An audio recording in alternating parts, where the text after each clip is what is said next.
Hello and welcome. Thank you for joining us. Wisconsin Health Literacy is presenting this workshop series called Let's Talk About Opioids to learn about opioids and the risks of opioid overdose after release from prison or parole. The workshop series is made up of 6 videos. The videos will highlight an introduction to opioids, the risks of taking opioids, including the unique risks for people who have been incarcerated, synthetic opioids, opioid safety, and the signs of an overdose and what to do when someone does overdose. Now, let's get started with the first video, an introduction to opioids. It's important to start with talking about what an opioid is and how it works in the body. Now, some people think opioids are only illegal drugs, like heroin. Heroin is an opioid, but there are many other opioid drugs as well, including some prescription pain medicines. It's important to know that prescription opioid pain medicine can be as addictive as heroin. Opioids are made from the ingredient opium. This can be found naturally in a poppy seed, or it can be made synthetically. A synthetic opioid is one that is made in a lab. Fentanyl and carfentanil are 2 examples of a synthetic opioid. We'll talk more about synthetic opioids in video 4. There are different ways you can take opioids, legally and illegally. Opioid drugs come in many different forms, including pills, liquid, patches, shots. When you take an opioid in any form, the opioid works in the brain to block pain. They can also give you a high, make you feel good all over, and be very addictive. You need a prescription from a doctor to get opioid medicines. You may be prescribed a generic or brand name.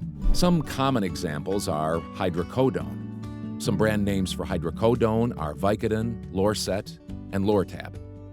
Oxycodone. Some brand names for oxycodone are OxyContin, Percocet, and Percodan. And other common opioids are morphine, codeine, fentanyl, and tramadol. Now, there are non-opioid pain medicines as well. They work differently to numb pain. They work in different parts of the brain and body to stop pain. Most of them are not addictive. You don't need a prescription for many of them. Some examples of non-opioid pain medicines are acetaminophen. The brand name for acetaminophen is Tylenol. Ibuprofen. The brand names for ibuprofen are Advil and Motrin. And naproxen. The brand name for naproxen is Aleve. Even though most non-opioid pain medicines are not addictive like opioid pain medicines, they can still be dangerous if you take too much or misuse them. For example, if you take too much Tylenol, your liver can stop working. This is video 2 in the series. We will focus on the risk of developing tolerance, dependence, and addiction if you use opioids. And we will also talk about the danger of taking opioids with other drugs. Okay, let's get started by talking about the terms tolerance, dependence, and addiction. If you take opioids long enough, 2 things will happen. You will develop tolerance, and you will develop physical dependence. So, what is tolerance? Tolerance is when you need more and more opioids to help your pain or to get high. And what is physical dependence? Physical dependence is when your body has become used to opioids. So, if you suddenly stop taking opioids, you can feel really sick. You may have nausea, vomiting, diarrhea, and severe stomach pains. If your body develops dependence, you have to take less and less opioids before stopping completely. A doctor can help you with this. So, we know that both tolerance and physical dependence will happen if you use opioids long enough. Another thing that could happen is that you become addicted. When you become addicted, your body needs opioids, even if taking them causes major problems in your life. Opioid addiction can kill you or ruin your life. You can also have financial, emotional, and family problems because you cannot stop using. At the end of this video, we will show you 2 numbers you can call or text to get help with opioid addiction. Now we're going to talk about the danger of taking opioids with other drugs, including medicines and alcohol. Let's look at some specific examples. Alcohol. Never drink alcohol on the same day that you use an opioid. You can stop breathing and die if you do. This includes beer, wine, and liquor, of course. But some cough medicines also have alcohol in them. Always read the medicine label on cough medicines so you know if it has alcohol in it. Do not use a cough medicine if it has alcohol. Benzodiazepines, like Xanax and Valium, are also known as benzos. Benzos usually treat anxiety. Benzos and opioids are both depressants that slow down your breathing. You can overdose and stop breathing and die if you take benzos and opioids at the same time. Talk to a doctor or pharmacist if you think you need to take a benzo and opioid at the same time. They can help make sure you are safe. Acetaminophen. This is the same thing as Tylenol. Tylenol is the brand name and acetaminophen is the generic name. If you take too much acetaminophen or Tylenol, you can hurt your liver. Your liver can even stop working and you can die. If you take a prescription opioid, be careful. Some prescription opioids have acetaminophen in them, and it can be hard to tell from the prescription labels, so ask if you aren't sure. Never take Tylenol or acetaminophen when you use an opioid, unless a doctor or pharmacist says you can. Those were just a few examples. Opioids can have dangerous interactions with many other drugs and medicines. If you use an opioid, you must ask a doctor or pharmacist before you take any other medicines at the same time. This includes prescription medicines from a doctor, over-the-counter medicines, and herbal, plant, or home remedies. Remember, you can always ask a pharmacist your questions for free. This is video 3 in the series. In this video, we're going to talk about why you are more at risk of an opioid overdose after being released from prison or jail. Let's start with some facts. The United States is facing an opioid crisis.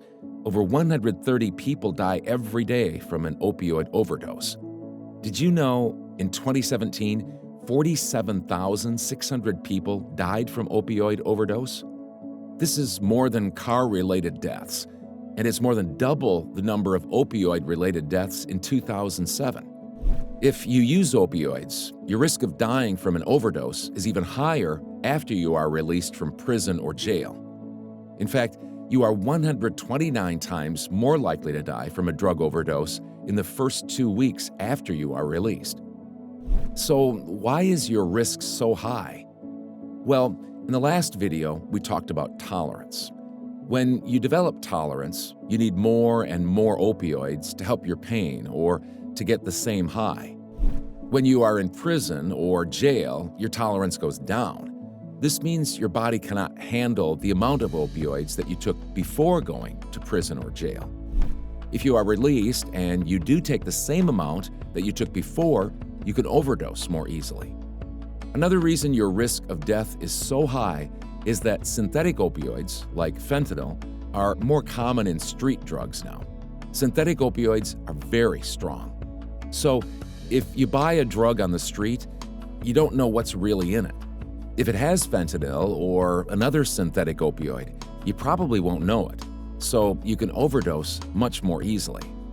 We'll talk more about synthetic opioids in the next video. And last but not least, you have just experienced trauma from being in prison or jail. When you have trauma, you might self-medicate to cope with pain or unwanted feelings and thoughts. If you self-medicate, you could take too many opioids. Let's talk more about trauma. Trauma affects so many people, but sometimes we don't want to talk about it. Trauma is the way you respond emotionally to a terrible or overwhelming experience in your life. What counts as trauma? We just said that being in prison or jail is trauma, but you may also have past trauma.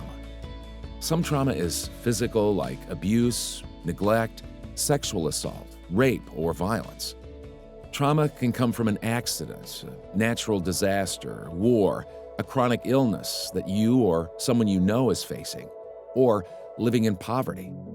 Trauma can also come from a loss you didn't expect, like the death of a family member or a friend, or losing your job or house. Did you know a person who has 5 or more trauma experiences as a kid is 7 to 10 times more at risk for self-medicating compared to a person who had no trauma as a kid? So, how might trauma affect you? Trauma can make it difficult for you to cope with stress. It can cause depression and anxiety, physical pain, and unwanted feelings or thoughts. As we mentioned earlier, trauma can cause you to self-medicate. You could overdose more easily because of the reasons we already talked about. Lower tolerance and synthetic opioids like fentanyl. What can you do about trauma? There are people who can help you recover from trauma. They can also help you manage the effects of trauma like depression, anxiety, and self-medicating. This is video 4 in the series. In this video, we're going to talk about synthetic opioids and why they are so dangerous. Let's start by talking about what a synthetic opioid is. A synthetic opioid is made in a lab. It is not a natural opioid, meaning it is not made from a poppy seed. Fentanyl and carfentanil are two examples of synthetic opioids.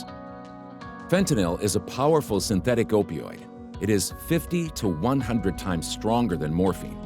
This means you would need much less fentanyl than morphine to feel the same pain relief. You also need much less to overdose. This also means that fentanyl is much more dangerous. Very small amounts are deadly. Let's look at this picture. As you can see, a very small amount of fentanyl can kill you. We also see that oxycodone is almost as deadly as fentanyl, and heroin is the next deadly. Even though you would need to take a lot more tramadol, it is also deadly. Did you know fentanyl is more dangerous than heroin if you inject it into your blood? As we see in this picture, the deadly amount of fentanyl is smaller than the deadly amount of heroin. Here's another way to look at it. Next to this penny is enough fentanyl to cause an overdose. Again, a small amount of fentanyl can kill you. It's important to know that every person will react differently to fentanyl. The same amount of fentanyl might be deadly for one person, but not deadly for another person. You may not know your limit until it's too late. Sometimes fentanyl comes as a patch. You may not realize it, but a fentanyl patch can be deadly if it isn't used correctly. Also, if you buy a patch on the street, it can have a deadly amount of fentanyl. This is true even if it looks like a prescription medicine. Remember, you never know what's in a drug you buy on the street. So, if you use fentanyl patches, get rid of them the right way. You must make sure other people, especially children, can't find them. Children may think they are stickers and overdose playing with them. In video number 5, we will talk about keeping opioids away from children and other adults. Carfentanil is another synthetic opioid, and it is even more dangerous than fentanyl. Carfentanil is 100 times stronger than fentanyl. It is a drug made to tranquilize very large animals like elephants. People should not take carfentanil. It will kill you. Unfortunately, heroin and other drugs sometimes have carfentanil in them. In fact, you could buy a drug that is mixed with carfentanil without even knowing it. This is how a lot of people overdose and die. So let's talk more about it. Fentanyl and carfentanil are very often mixed with other drugs you buy on the street, and usually you don't even know it. Look at these pictures. Any one of these drugs can be mixed or laced with a synthetic opioid like fentanyl. Did you know most heroin in the United States is mixed with fentanyl? Fentanyl is also mixed with cocaine, methamphetamines, marijuana, and other drugs.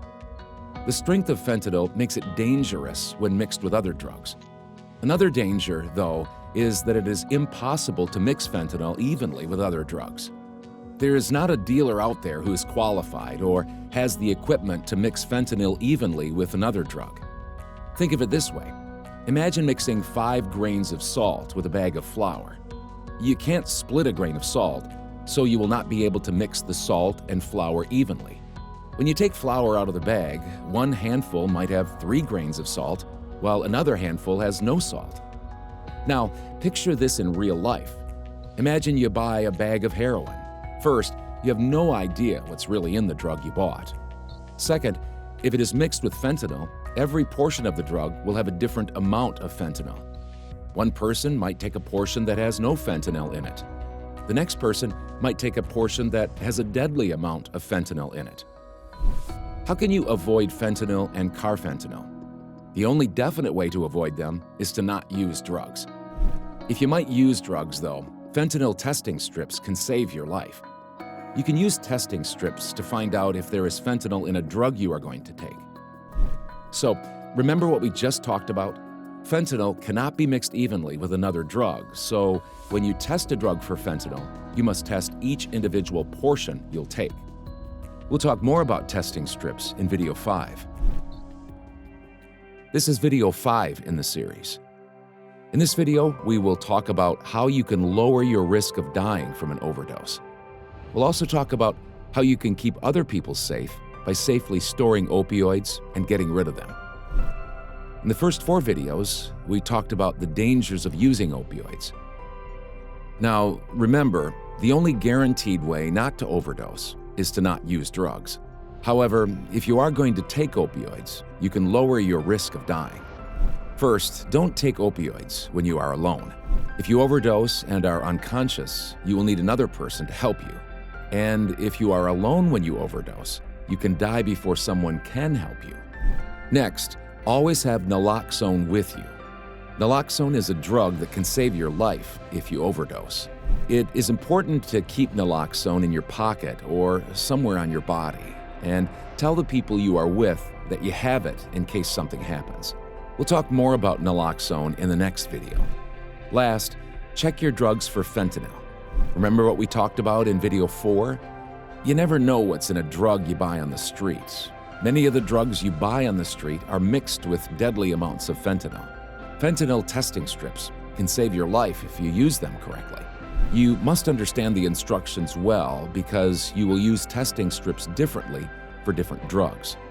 And most importantly, you must test each individual amount of drug you will take before you take it. If you buy pills on the street, you must crush and test each individual pill before you take it. Remember, it's impossible to mix fentanyl evenly. So if you test only some portions of a drug, you might end up taking a deadly amount of fentanyl in a portion you did not test. You can get fentanyl testing strips through a needle exchange program. You can also call 211 from any phone and ask where you can get them in your local community. Using fentanyl testing strips does take time and effort, but it can save your life if you buy a drug that is mixed with fentanyl. So, we've talked about ways you can lower your risk of dying when you use opioids. Now, let's talk about how you can keep other people safe. If you use opioids, you must make sure other people cannot get them. So never leave your opioids on countertops, tables, nightstands, in your bathroom, or in a medicine cabinet. Lock your opioids in a lockbox or locked drawer. If you cannot lock them away, put them in a high place where other people can't see them and children can't reach them. Keep all opioids away from children and pets. This is true for street drugs and prescription opioids from a doctor. Both are dangerous. If children and pets find opioids at home, they can accidentally swallow them and die. And don't forget about patches. Sadly, children have died after taking fentanyl patches out of the garbage and using them like stickers. Did you know most teens who use heroin started using opioid medicine they found at home? Don't use opioids when you are with children. If children see you taking opioids, they might be curious and want to take what you're taking. This could kill them. Get rid of opioids that you are not using. Do not keep them in the house. If you get rid of your opioids, other adults and children can't take them. This is actually true for any kind of medicine. Always get rid of medicine that you are not using. Ask a pharmacist where you can get rid of your unused opioids and medicine. You can also look on the website www.doseofrealitywi.gov to find a place in your community. This is video 6 and the last video in the series. In this video, we will look at the signs of an overdose. We will also talk about how you can prevent and stop an overdose. Let's start with the signs of an opioid overdose. What are they? Well, a person might be sleepy and unresponsive, or the person might be awake but not able to talk. They might also be nodding off. They could have blue lips, or slow or shallow breathing. They might make choking sounds or vomit. Their skin might look pale or feel cold and sweaty if you touch them. They might have slow or no pulse. And finally, their pupils might be pinpoint or very small. The signs we just heard are common ones, but remember, drugs affect every person differently. If you see someone overdosing, you can give them naloxone. You might save their life. Naloxone is a drug that can stop an opioid overdose. Now, naloxone only works for an opioid overdose and not for other drugs. In video 5, we talked about how important it is to have naloxone with you. Remember, if you're taking opioids, keep naloxone in your pocket or somewhere on your body, and tell other people you have it. You cannot give yourself naloxone if you have overdosed. Another person has to give it to you. An opioid overdose kills people because they stop breathing and become unconscious. Naloxone is the generic name of the drug. It's also called Narcan and Evzio. It can be given as a shot or a nose spray. So, for the shot, you don't need to find a vein. Inject the needle in a person's upper leg or upper arm. You can get naloxone for free at a needle exchange program or community workshop. Call 211 to ask for workshops and needle exchange programs in your area. You usually have to complete a short training, sometimes as short as a 10-minute video, but then you get naloxone for free. You can also buy naloxone without a prescription at some pharmacies. Ask your local pharmacy about this. If you give someone naloxone, you must call 911. That person needs to get to the emergency room. This is because the naloxone will wear off and they need more medical help. Never drive a person who has overdosed to the hospital. Call an ambulance. It is faster and safer, especially if you have also been using. You might worry that you can get in trouble if you help a person who is overdosing, but the Good Samaritan law will protect you if you help. The authorities cannot revoke your parole, probation, or extended supervision if you ask for help for yourself or someone else who has overdosed. This is true even if you are in possession or have paraphernalia, like pipes, spoons, and needles. This only works if you contact authorities, though. If you just drop a person off at a facility, like a hospital, and leave without contacting someone for help, the Good Samaritan law will not protect you. We've talked about how you can help someone who is overdosing. Now, let's talk about how you can prevent an overdose. The best way to prevent an overdose is to not use drugs. This might be a challenge, but there is help. Recovery services and mental health professionals can help you. Call 211 or text your zip code to 898-211 to find recovery services in your area. You can also take medicine to treat opioid addiction. Some examples are naltrexone, Vivitrol, Suboxone, and methadone. These medicines can help your body to not need an opioid. If you take these medicines, you need to be careful though. You can overdose more easily if you take an opioid with one of these medicines. According to research, the best way to stop using opioids is to treat anxiety, depression, and trauma, and to take medicines specific for opioid addiction. Remember, if you do use opioids, you can lower your risk of overdosing. Never take opioids when you're alone, and always have naloxone on your body. Tell people you have it. Finally, as we talked about in video number 5, check all drugs you will take for fentanyl. As we finish this last video in the series, we want to remind you that you can get help for an opioid addiction. To find opioid and addiction resources in your area, call 211 or text your zip code to 898-211.